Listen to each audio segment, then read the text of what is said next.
Carrying on with Hebrews and thinking about faith, the nature of faith, and great examples of faith. We're going to get in a moment to Noah and the flood. So just as background, I'll read you a little bit of the story originally from Genesis. Genesis 6:9. If you go home and read the story of the flood, you'll find it is long and fairly rambling and starts more than once, because it actually comes from two sources, so it's not straightforward, but the gist of it is there. But I'll just read you the first part of one part. Noah. This is the story of Noah. He had 3 sons, Shem, Ham and Japheth. Noah had no faults and was the only good man in his time. He lived in fellowship with God, but everyone else was evil in God's sight, and violence had spread everywhere. And God looked at the world and saw that it was evil, for the people were all living evil lives. And God said to Noah, I have decided to put an end to the whole human race. I will destroy them completely, because the world is full of their violent deeds. Build a boat for yourself out of good timber, make rooms in it and cover it with tar inside and out. Make it 133 meters long, 22 meters wide and 13 meters high. Make a roof for the boat and leave a space of 44 centimeters between the roof and the sides. Build it with 3 decks and put a door on the side. I'm going to send a flood on the earth to destroy every living being. Everything on earth will die, but I will make a covenant with you. Go into the boat with your wife, your sons, and their wives. Take into the boat with you a male and female of every kind of animal and of every kind of bird, in order to keep them alive. Take all kinds of food for you and for them. And Noah did everything that God had commanded. And so just reviewing those first few verses of Hebrews 11 until we get to Noah.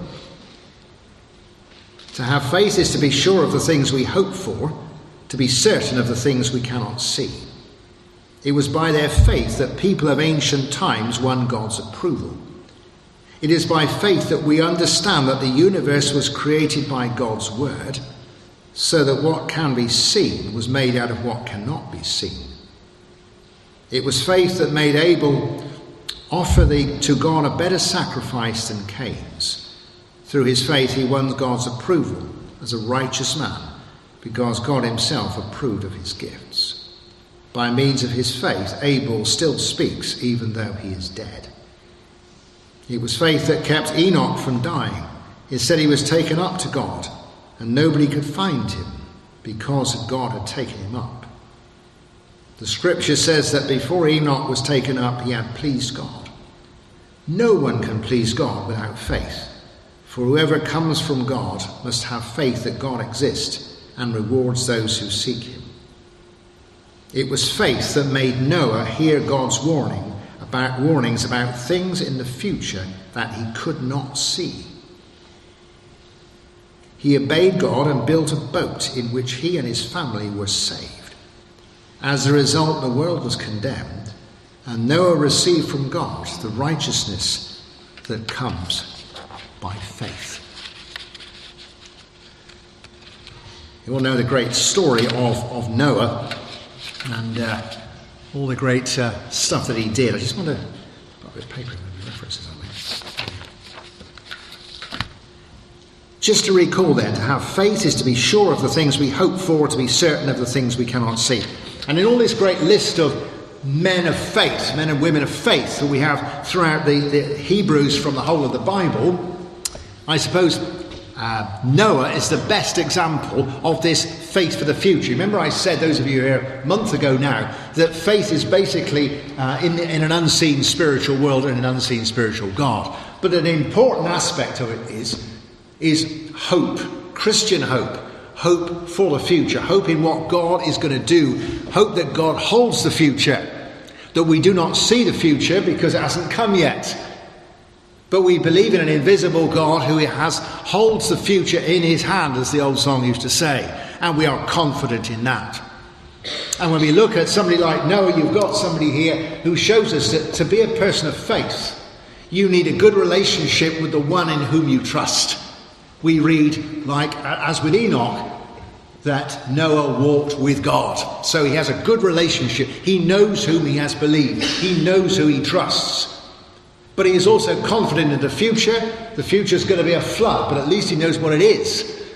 And for people who were fearful always of the future in those days, they were worried, they were anxious, they were going to soothsayers and all sorts of things. He knows what the future is. God reveals it to him. It will be a flood. But he is also, because of that, released into doing what he needs to do in the present.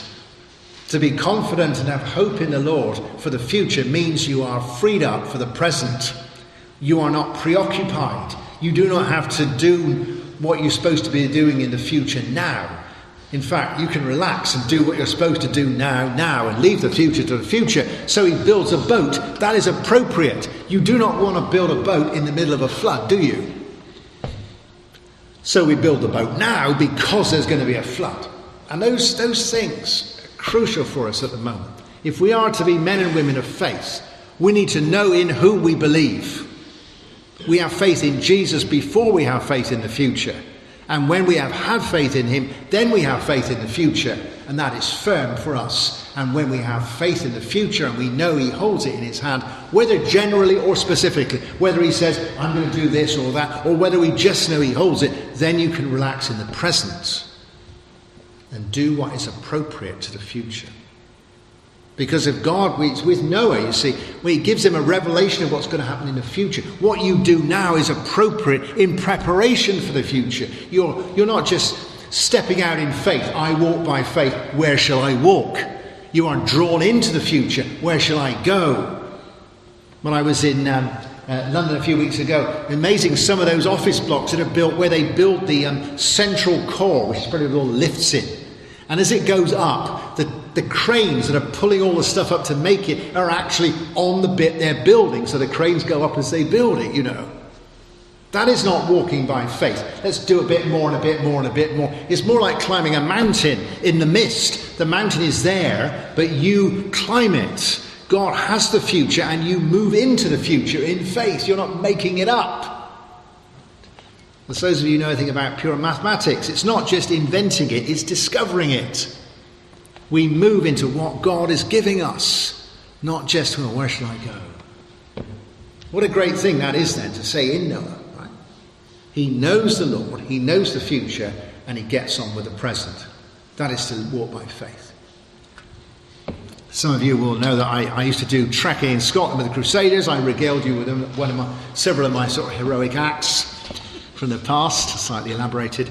But you know, I remember one trek, and this is the way life used to be in those days. I was about 15, coming on 16. I lived in Bristol, and we were going trekking in the central Cairngorms. And you applied to this, to the National Organisation of the Crusaders, and you got a bit of paper to say you've got onto this trek. This is, say, August, you know, the wettest time of the year. And so you're going camping. Well done. You can come and get wet for a fortnight in Scotland. But it said the main party will meet on, I don't know what platform it was, but it something like platform 11 at Euston on Friday evening at 7. Okay. So I'm 15, so I get a train from Bristol to Paddington. I got a ticket, and I got my rucksack and all my stuff to get wet for a fortnight. And you get on the tube, and you get to Euston, and you say, well, they're all there. That's good, isn't it? It's just very good that they're there. But you see, you've got that bit of paper. Meet here, do that, do that, do that.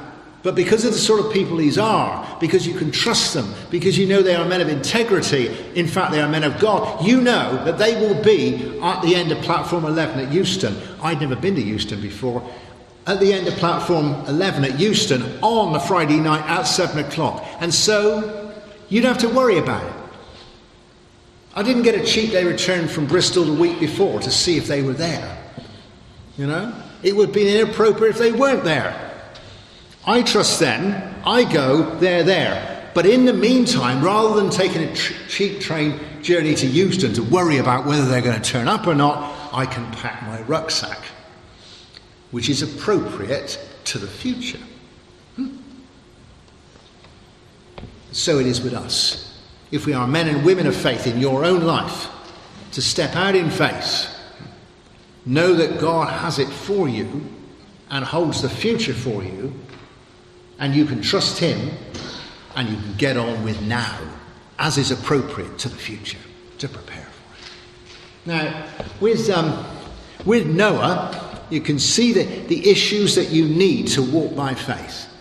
First of all, we read that Noah heard God saying, I'm going to send a flood. You've got to listen. You've got to be somebody who listens if you're going to walk by faith. Such a useful song, that, isn't it? Keep on coming out. If you're going to walk by faith, you've got to listen.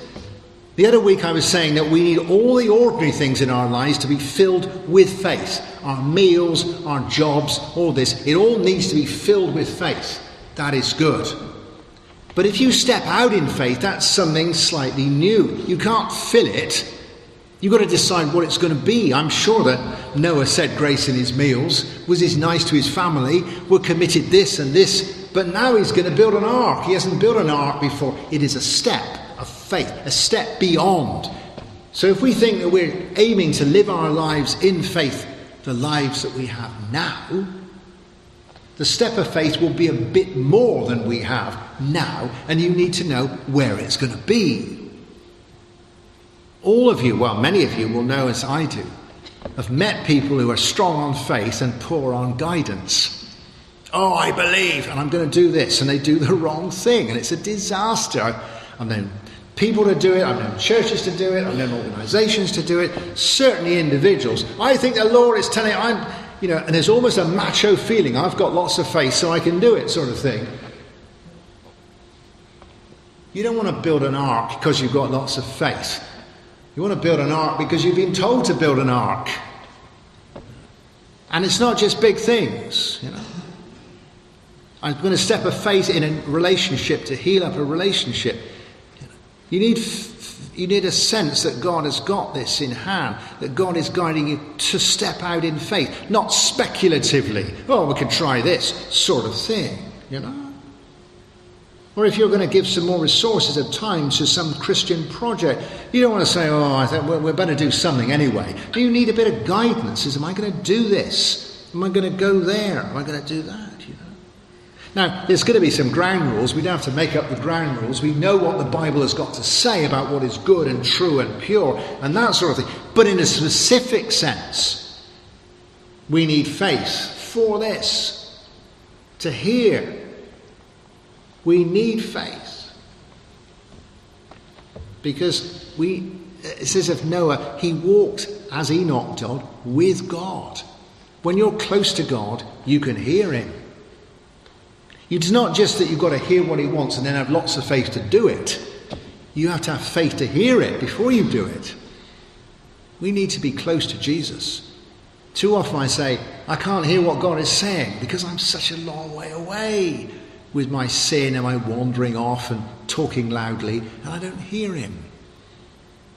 And so one of the gifts of the Spirit is faith for specific things, but the gifts of the Spirit also involve discernment and wisdom. We need to hear. And God said to Noah, build an ark. We don't read, and Noah thought, I better make a gesture. How about an ark? So what is God saying to you? He says, I want you to walk in faith, and I want you to walk here, or there, or there. There may be half a dozen people at the moment you could do to step out in faith, to improve your relationship with them, to share Jesus with them, or whatever, or help them in some way. But of those half dozen, which one would God guide you to this week, rather than just stepping out in faith? Because if we're here, we're doing the right thing, we're on the right page, we're on the right agenda, we're moving towards the future that God had in view for us. This is what I'm going to do, this is where I want you to go. Yeah? How encouraging that can be. But we need to hear. And you need faith to hear. He walked with God and God mentioned it to him. But also if we look at Noah, we realise that if we're going to walk by faith, we're going to have to, I hate this phrase really, we're going to have to live with an environment which is counterintuitive. I hate it because it sounds jargonistic, and I hate it because it's so difficult to say. But we need to live in an environment which is contrary to what seems to be sensible. To work in faith where it doesn't seem to make much sense, like building an ark in the middle of the Middle East, probably far, far from the sea and any water at all. Because if we walk by faith in the future, in Christian hope, what we're doing now will not fit with where we are now. What it fits is with where we will be. It's appropriate. It's August in Bristol. Everybody's sitting in their deck chairs in the back garden. What is that idiot doing packing a rucksack? You know, what's he doing? Why didn't he just sit down in a deck chair with the rest of us? Well, it's a long story, but it's all to do with what is going to happen next week, you see.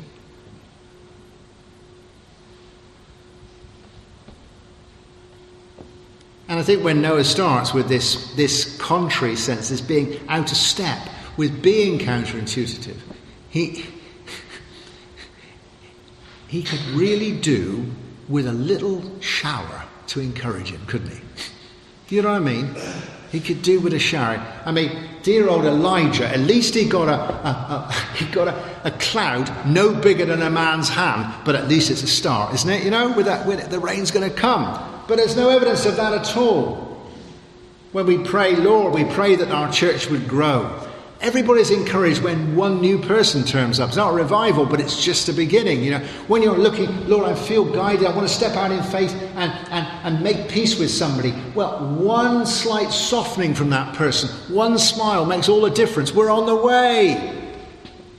Shall we just one drop, you know?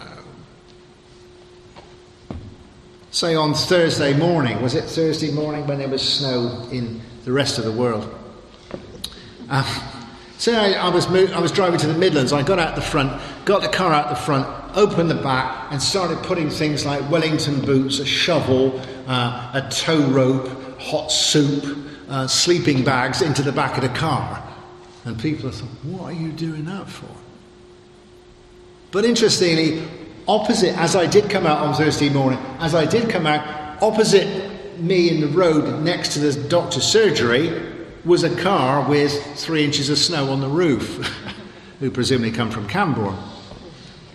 But it's a real encouragement for putting the wellies in the back of the car. There's no snow, you know, no snow. But there's a hint that there could be, because he's got snow on his car, you know, that sort of thing. Oh God, just a little shower. It's going to encourage me to build the ark. No, it doesn't have that. God is not just softening him up. It is faith. Build it. There will be a big shower. But not now. Are we prepared to do that? Are you prepared in your life to do something that just does not fit in? To forgive, to give, to be silent, to be noisy, to be proactive, to sit down and rest, or whatever it is God is calling you to do, and it doesn't seem to work. Not only that, but God calls him to do something which is really over the top.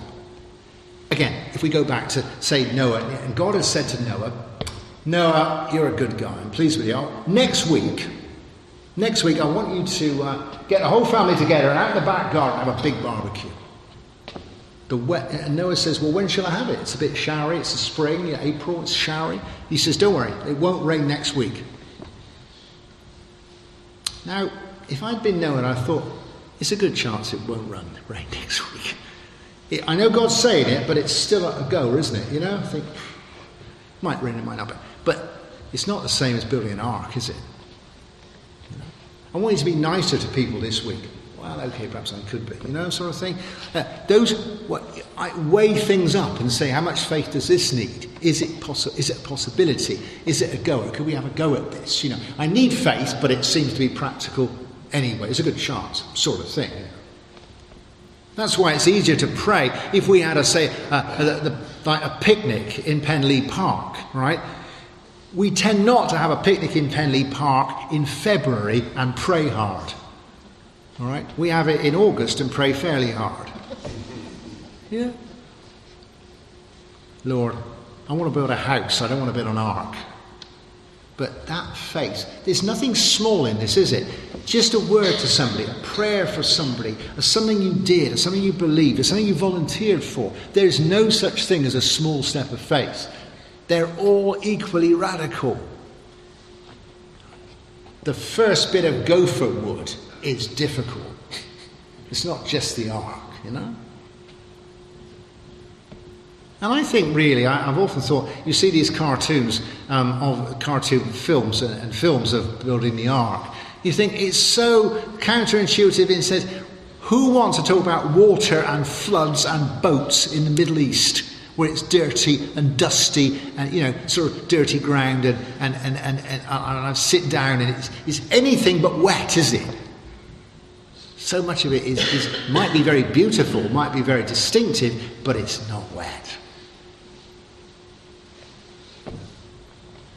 We need to live in an environment where it doesn't make sense.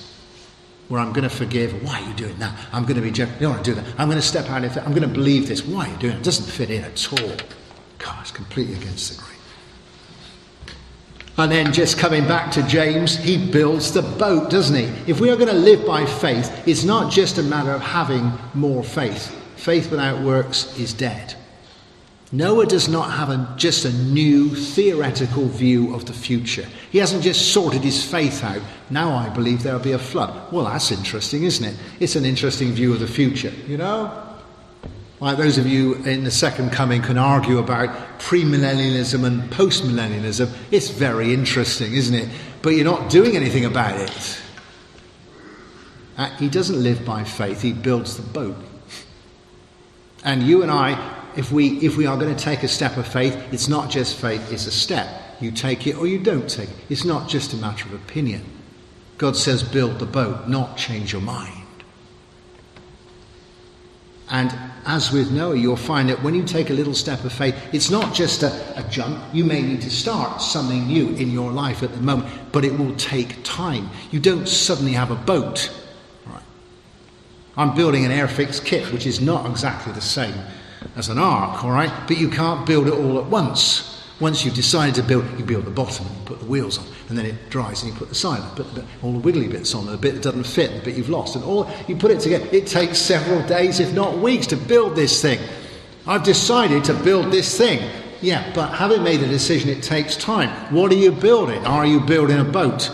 Yeah. Oh my gosh.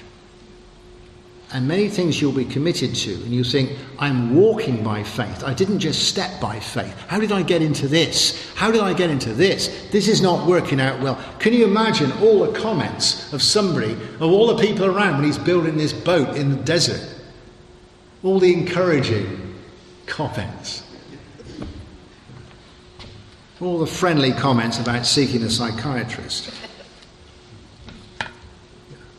All the sort of comments you get from lots of people who've never built a boat. All the people that tell you where you could have got gopher wood cheaper. It's not encouraging because he's out of step, because you're doing something in faith. You will be misinterpreted. What are you doing that for? What are you doing that for? What are you doing that for? It's not easy to understand. Even with a family, they would have found it difficult. I think sometimes in our church at the moment, we are trying to do difficult things. Sometimes you feel not everybody's happy. We're trying to build an ark, and some people aren't happy because it's not raining. And I think just coming to the end of this dear old business with the boat, that when you are stepping out in faith, getting near to the end of what you're doing doesn't make it better. I don't know if you ever organised a church mission. Organising it is the good bit. Doing it is the difficult bit. You want to say we're going to do some outreach. Everybody wants to come to a meeting where there's flow charts about who's going to do what and where, and we want to give money and have Bibles and all that sort of thing. That's the good bit. I think that when Noah got towards the end of the ark, it got worse, not better. Because he thinks all that's going to happen now is it's either going to rain or it's not going to rain.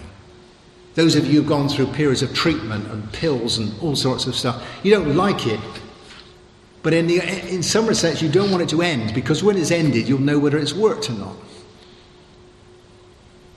And so in faith, you can do the bits you can do, but when you get towards the end of them, you know that's when God's going to chip in or he's not going to chip in, whether it's going to be proved to be right or not. You invited somebody to tea, you've made the cake, you've done everything, you've worked it all through, it's perfect. All that's going to happen is they've got to turn up. And that's the faith bit. At the very end of the story, in fact, this one verse that the Hebrews gives to Noah, it says something which we don't expect.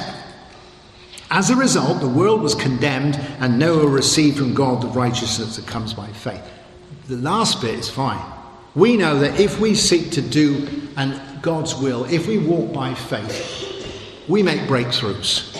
They might be small breakthroughs, but they are breakthroughs. This is a real turning point for the world, isn't it? And we get the rainbow, and we get the covenant, and there's a resurrection experience. And wherever we walk by faith, it's tough, it's difficult, it's counterintuitive. We need to hang in there in knowing the God who's taking us on. We have to try with faith to get through. But he brings us through to something good.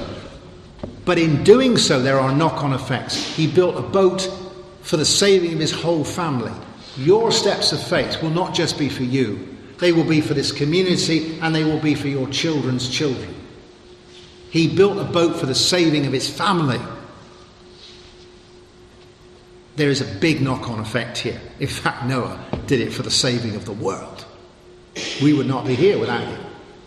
And think of every step of faith you make. It's like, a drop in a bucket which sort of spreads out the little things. That's great for the family. But on the other side, we have this difficult statement which said, because of his faith, the world was condemned. In Genesis, we find that God is pleased with Noah, but he is displeased with the rest of the world. It's almost as though God chooses to do the punishment in the light of having discovered that Noah is a good man, so that the flood is a cleansing and not ultimately a destruction. So to some extent, because he believes, there is one man who believes, all the others are destroyed. That doesn't mean that Noah destroys them. It does mean that the light shines in the darkness, and the darkness has a bad time. When we walk by faith, goodness grows, and those who stand against faith stand under judgment. God's judgment, not our judgment. What's it say in Romans 12:20? If your enemy is hungry, feed him. Hey, is that counterintuitive or is it not? If he is thirsty, give him a drink. And why? So that he'll feel better? No. So that by doing this, you will heap burning coals on his head. To walk by faith is to create judgment, to create a stir, to create opposition, that the light will shine into the darkness.